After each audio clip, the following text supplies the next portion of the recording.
What's up, everyone? It's time for episode number 33 of Comic Book Jeopardy, and I hope you are ready.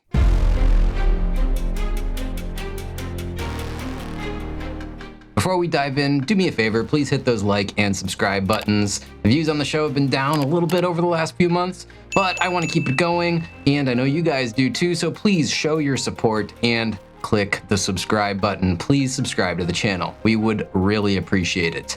And also, real quick, let me do a shout out and say thanks to all of the channel members who have signed up for memberships. We really appreciate all of you guys. Now, with that said, let's go over today's categories real quick.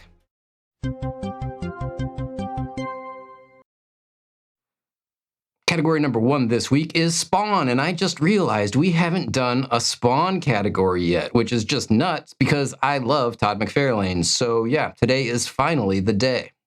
Category number 2 will be The Suicide Squad, and this is for all of you guys out there that say you're DC fans and we haven't had enough DC Comics questions, which I gotta say, I think that's a lie. We actually do have quite a few DC questions, but nevertheless, this category is for you.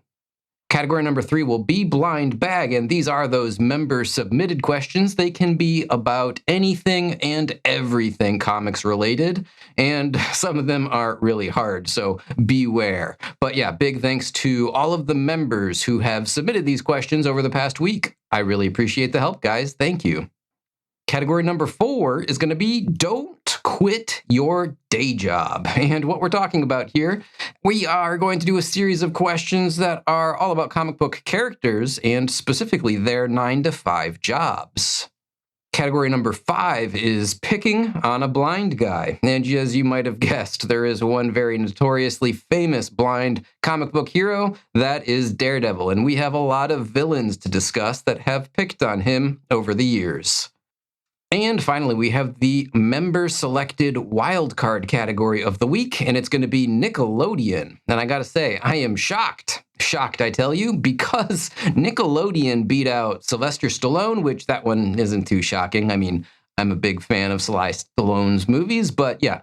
The thing that's shocking is that Nickelodeon beat out Lord of the Rings. We thought that Lord of the Rings was going to win the poll, the members poll by an absolute landslide, and you guys really surprised us this week. Now, with all of that out of the way, I'll go ahead and I will pass control of the game board over to my good friend and my co-host, Matt, and he will run you through this week's questions. But please stick around till the end because I will be back to close this out, and I've got, I don't know, some important info, maybe a question for you guys that I could use your feedback on. So yeah, please stick around till the end. Hey everyone, it's Matt, and this is Comic Book Jeopardy. Spawn for 200. Spawn was created by this former Spider-Man artist.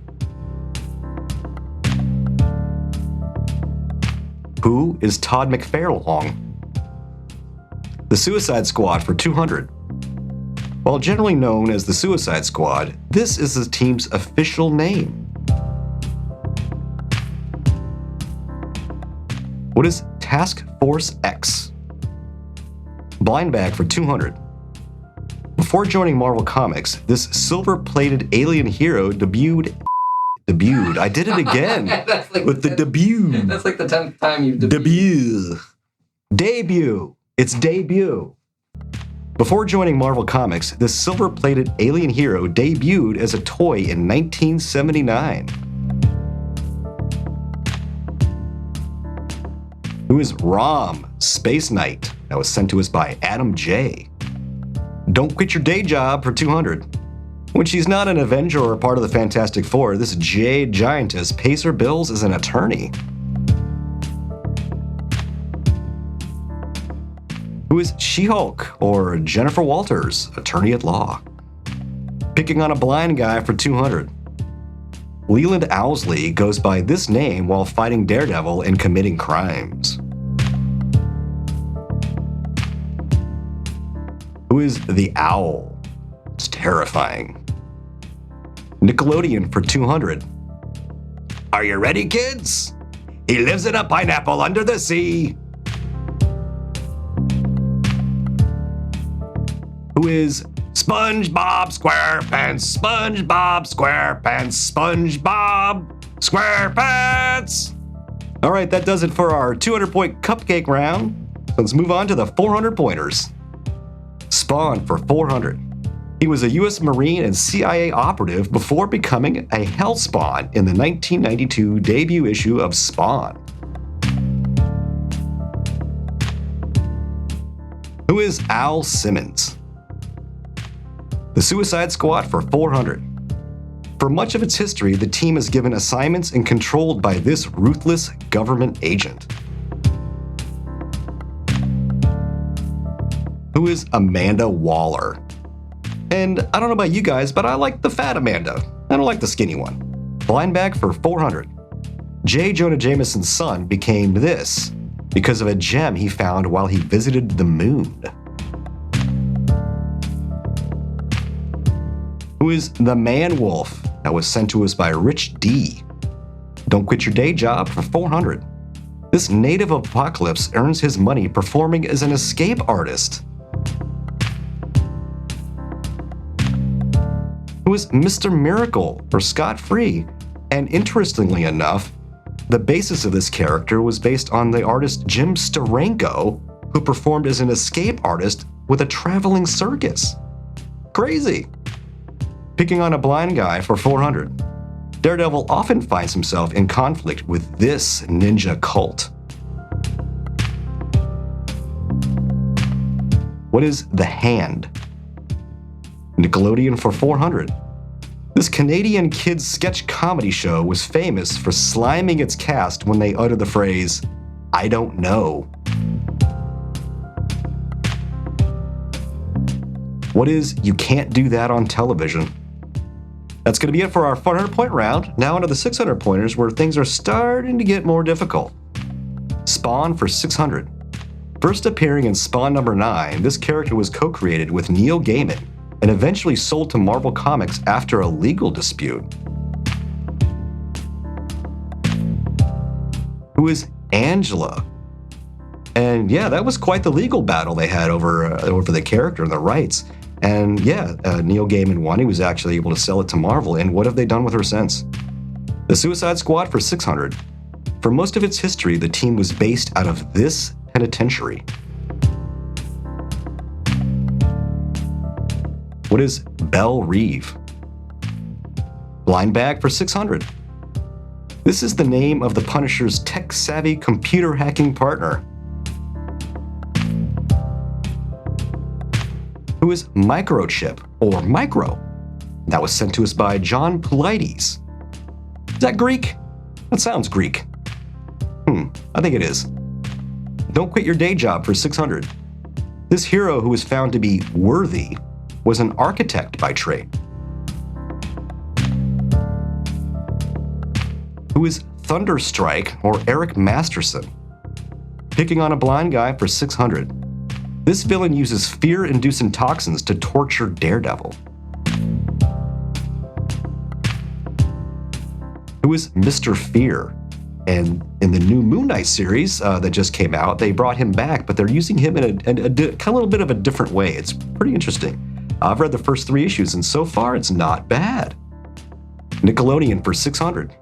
One of Nick's original cartoons, this comedy from 1991 lasted just 5 seasons, but rocketed to icon status with its surreal animation and gross-out humor.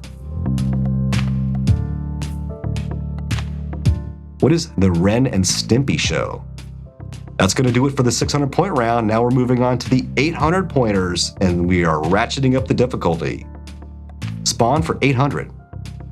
With issue number 301, Spawn became the longest-running creator-owned independent comic book series, surpassing this title in 2019. What is David Sims' Cerebus? Suicide Squad for 800. The original incarnation of the Suicide Squad first debuted in 1959 in this DC title. What is The Brave and the Bold? Blind bag for 800. Cyclops' visor is made of this material, neutralizing the force beams from his eyes. What is Ruby Quartz? That was sent to us by Jeff Schultz. Don't Quit Your Day Job for 800. This ring slinger paid the bills as a freelance artist.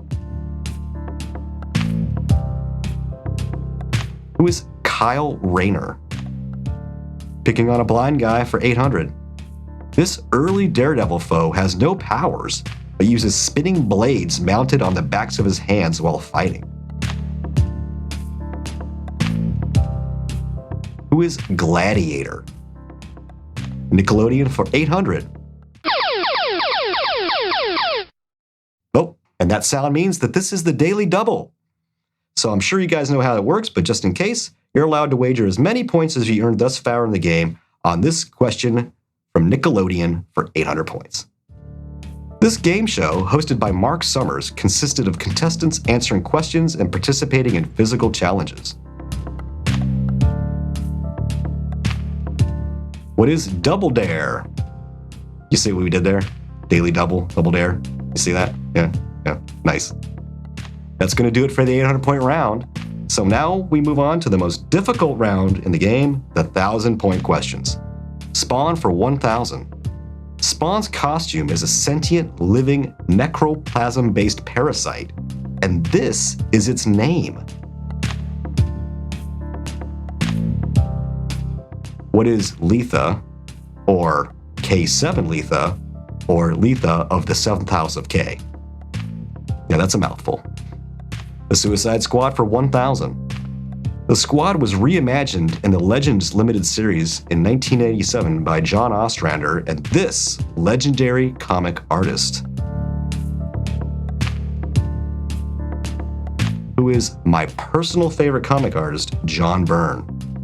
Blind Bag for 1,000. This was Stan Lee's first live-action cameo. What is Trial of the Incredible Hulk in 1989? That was sent to us by Chris Piat. And also, it should be mentioned that while that was Stan Lee's first movie cameo, it was a television movie. And we've had this question before, but it was posed as a theatrical release. His first cameo in a theatrical release, meaning it appeared in a movie theater, appeared in The Ambulance in 1990. But it's still a valid question. Don't Quit Your Day Job for 1,000. This time-traveling hero was a security guard in a museum which gave him access to technology that he stole to become a superhero. Who is Booster Gold? Picking on a Blind Guy for 1,000. This struggling actor becomes a villain that used weapons such as exploding popcorn and weighted yo-yos while fighting Daredevil. Who is Jester? And seriously, exploding popcorn? I can understand why he's not around anymore. Nickelodeon for 1,000. This puppet-driven show from 1977 took place in a house owned by a motherly fortune teller puppet named Aurelia. What is Pinwheel? All right, and that does it for our 1,000-point round, and now we move on to Final Jeopardy.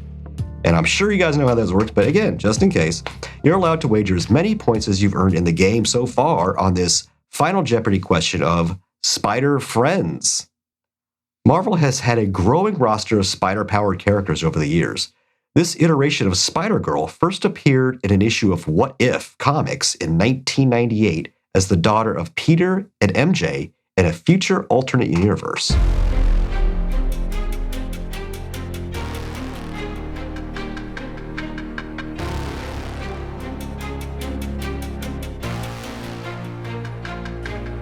Who is Mayday Parker. And actually, she had her own series from 2006, I want to say. It was written by Tom DeFalco with art by Ron Frenz. It was a 30-issue run starting in 2006, and it told the story of Mayday Parker as Spider-Girl. If you haven't read it before, it's a fantastic run. I would highly recommend you read it. The artwork is great, the story's great. They bring in some old villains from Spider-Man, they bring in some new villains, and they bring on some, different iterations of old villains. Yeah, it's a really fun read, and I'm sad it only lasted 30 issues. But, by Marvel standards today, that's a long run. All right, with that, I'm going to pass it right back over to Guy. All right, guys, I am back to wrap this one up for today. Do me a favor, let me know in the comments what was your total score on today's show. I think that, yeah, we had some hard questions in there. Yeah, we had some hard questions this week for sure. But I know that we have a lot of really good players out there in the audience, and I'm not at all going to be surprised to see some super high scores. But yeah, speaking of those kind of harder questions, I've been thinking about this a lot lately. I've been thinking of ideas on how to broaden the appeal of the show to a wider audience. I mean, early on, the show was getting really impressive views. One episode, in fact, got like 30,000 views, but we've like dwindled down to like 3,000 and 4,000 per episode now, which is a little disheartening. And I don't really know what has made it kind of fall off the cliff over the last 10 episodes, but I wanted to ask you guys, what I'm wondering is, do you think people lost interest because the questions are getting too hard? Yeah, I mean, we have written over 1,000 questions since we started this show, which is difficult to believe. I mean, coming up with every single one of these questions has been, kind of fun, but, kind of hard too. But the moral of the story is that we've used up a lot more of the kind of easier general questions. So I'm just curious, do people think that the show's getting too hard? Maybe it's only appealing to really hardcore comic fans now. And I mean, we got to reach the normies. We got to reach the sort of general comic audience as well, or it just won't be a success.